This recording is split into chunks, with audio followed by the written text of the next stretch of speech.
Alright, lads, so the 3 new resurrections that came out today, technically 4, we'll cover Okio in another video because he is an anniversary character, he gets his own little spotlight. In this case today, we are going to be talking about the 3 resurrected characters, that being Kaname, Mayuri, and Yamamoto. We're just going to take him into IZ, talk about the character, and see how they actually gotten better with their new resurrection. Alright, so the first character we're looking at is the Power Mayuri. Now, in terms of PvE gameplay, this character definitely saw the best upgrade compared to the other 2 characters. Reason because he is a SP character that never had any built-in recharge. For some reason, they give him 20% DR, which is great for your NAT characters. For example, someone like Ruka can definitely take advantage of this link, especially in co-op content, because it means she's taking less damage because it is a 20% DR link, and also the recharge will help her SA2 come back to also keep her alive just a tad bit longer, and potentially increase the chance to inflict weakening. The other good thing though is that he did pick up 20% Berserker, so now he does 20% more strong attack damage, and he also did pick up weakened defense, so his spellbomb is now significantly better. Having said that though, I feel like Havoc definitely would have been the goal here, because he was missing 2 skills. Caleb liked to throw in weaken defense and weaken attack instead of giving characters Havoc, which kind of is annoying. Now, I actually never really played this character, so this is the first time I'm kind of using him. SA1 apparently is a lunge, which has decent range to it. Nashstring is a bit slow, but it is what it is. SA2 looks to be an AoE in front of him. Alright, this character ain't too bad. Like, I don't think this resurrection's gonna... I don't think you're gonna be using him with this resurrection, but... that's not too bad. I was expecting worse, to be honest. His SA3 is actually very weird, where it's somewhat AoE. Like, yeah, it's kind of full screen, but I think it's different. It doesn't work like a traditional full screen. So, that's kind of cool.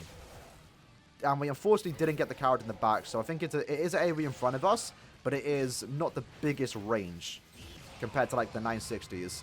And again, same with the SA3 too. Like, it is AoE around us, but I don't think it covers 1000. I'll show the magnifications on screen right now, or the attack pattern. It is a tad bit different to a normal full screen, but as far as the character goes, it definitely is better. But as you can see right here, lads, we are clearing a tad bit slow. Now, we don't have killer here, not like you think it matters that much, but, you know, compared to newer characters, this character cannot compete. But he is, I guess, more usable if for some reason you are someone that wants to use Mayuri. I don't think you would be. But yeah, personally though, even though I do like the recharge, because I feel like we do need more recharge in DR links. It's something that hasn't really been explored upon all too much when it comes to resurrection links. I think I definitely would have preferred a, you know, DR NAD. His soul motivation is cool though.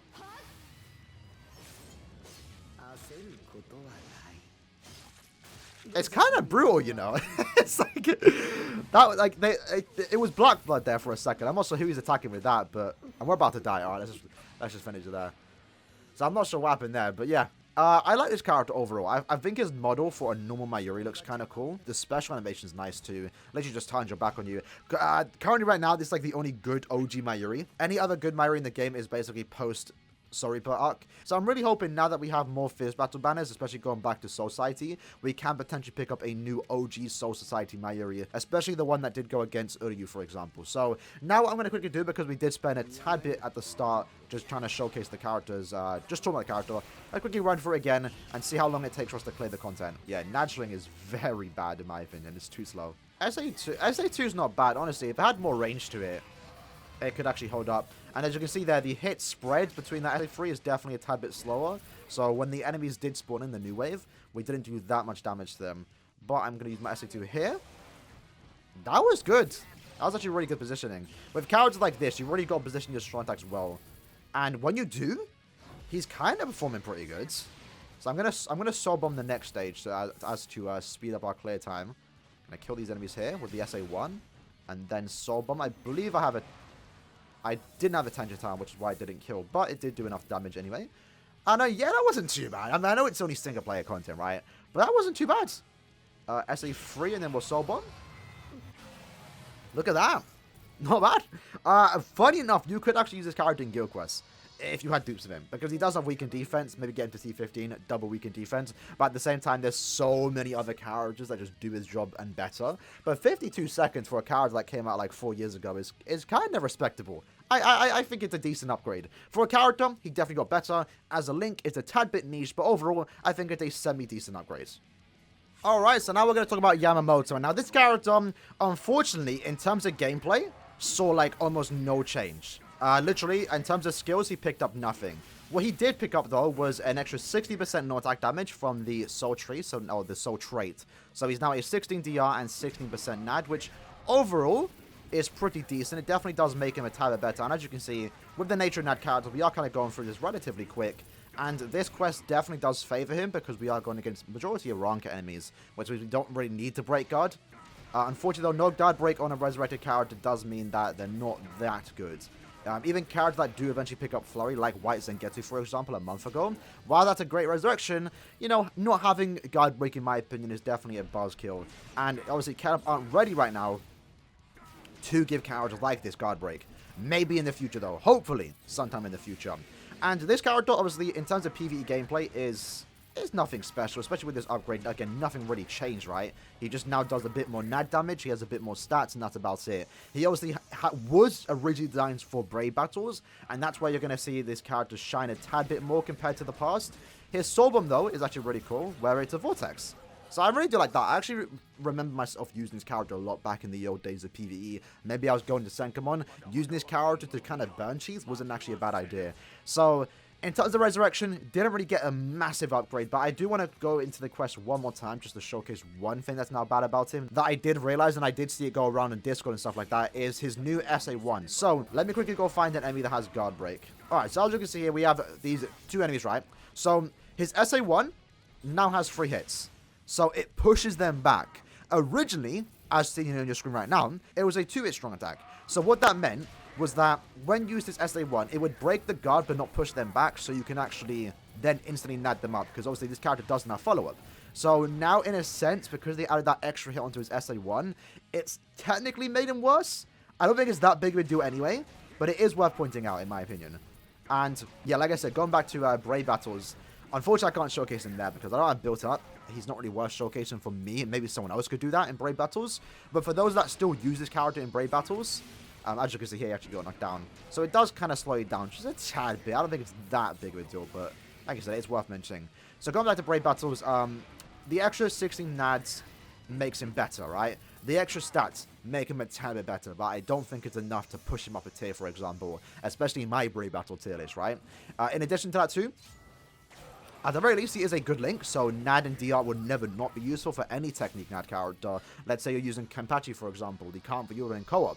Having this link would make him better. So, if you have him, definitely go resurrect him. It's a good link, and also an additional 75 orbs. So overall, underwhelming upgrade in my opinion, because he didn't get anything. He just got 16% NAD, which is great. That's what you want at the end of the day, a good link. And if you care about that, then that's not too bad. And lastly, let's talk about Kaname, because this character unfortunately received the worst upgrade, to say the least, compared to the other characters. So in terms of upgrades for himself, he picked up 20% Berserker, which is nice. It's not too bad. And anything else, I'm pretty sure he didn't get anything else, actually. That was about it. So that kind of does suck in my opinion, because kit-wise, he is usable. I think far more usable than any other character in the banner, right? Because as you can see here, like, it's obviously a tad bit outdated, but, you know, that extra 16% stat that he could have gotten as a soul trait definitely would have made him a lot better. The character already had Havoc to begin with, which means that he was never going to get a massive upgrade compared to characters in the past. But it definitely would have been nice for him to pick up a good second soul trait, because unfortunately, his new soul trait is 12% recharge and 16% slow duration. Slow duration right now is really bad. It is literally not useful at all. There's no enemy that you ever go against, right? Even in Senkamon, where I guess slow is seen, kind of, maybe, is the only place you're ever going to see slow. You will see slow on certain enemies in Arena, for example, and slow in my opinion, for the most part, is an Arena status element. It's significantly better. It's only good in Arena, and that's about it, right? And that's why we started to see it come back a tad bit with characters like Jackie and Shuei, for example. Other than that, though, if you're not playing an Arena, you're never really going to be going against slow, which means this soul trait that he now picked up is kind of wasted in my opinion. And even if you do go against slow in Arena, it's not like you can use this character as a link, because characters have different links in Arena, for example. So overall, I thought this character's resurrection was kind of subpar. It's kind of just okay. Nothing really to write home about. And that's kind of unfortunate, because the character is somewhat usable. Again, doesn't hold up compared to the newer characters, but there is some to like with this character, and we are going to go back into. But the good thing, again, for those Kaname fans that are a bit upset with this character's resurrection, you did receive a character a couple months ago, which is semi-decent. It is a character with Guard Break, for example. I do think that's actually pretty good, and we have been confirmed to get a new Spirit Alpha of Kaname, so I'm sure that character, hopefully, is going to do Kaname justice. And I'm actually really interested to see what they are going to do with a Beyond Bankai, Kaname, and Gin, because those characters, spoiler alert, are dead. And the time the game does take place is, what, past the Aaroniero arc, the Aizen's defeat? So, yeah, the characters are dead, right? So I'm kind of curious to see how the other characters are going to react to fighting a clone of Gin and Kaname when they're not really here, right? SA3 is kind of cool too.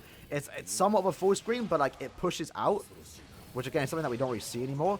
Probably for the best, in my opinion. SA1 is very similar to Byakuya's. I think it's the exact same SA1, the Fifth Annie one. But I always liked his SA3, SA1 0. I'm not sure why. Don't really like on other characters, but when it comes to Kaname, I always felt like it just felt smooth. Even though as you see, we missed there. Nudstring is a tad bit bad on this Kaname.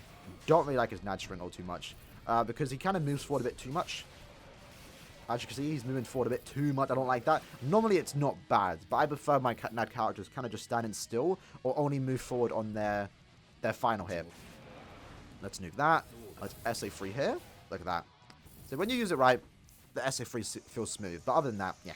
So there we go, lads. That was the free character gameplay. So hope you guys did enjoy the video. Just a short gameplay of me just trying out the characters once more with their resurrections. Again, overall, I feel like Mayuri got the best upgrade, and he is a niche link. Yamamoto got a basically nothing, just besides an extra bit of NAD damage, which technically was all he needed. But he is also a very good link, and Kaname got a subpar upgrade and a very bad soul trait, which isn't ideal when it comes to these resurrected characters. And while they haven't really received the most amazing upgrades, at the end of the day, they are 75 orbs per character. So if you are new to the game and you do own this character, definitely do resurrect them, get them to max level, and then you'll get your additional 75 orbs. If you own all 3 of them, that's 225 orbs, which is great to see, especially because the last 6 weeks we've had non-stop resurrection banners. Obviously, it might be an exception because it is the end of year celebration. We might now go back to only 1 batch a month, which is unfortunate, but you know what? We'll take the orbs at the end of the day. Can't complain. We can't complain. We're allowed to complain. It's kind of annoying what they did with the resurrections. But yeah, hope you guys enjoyed the video. Let me know what you guys think about these resurrections. And I'll see you guys later. Peace.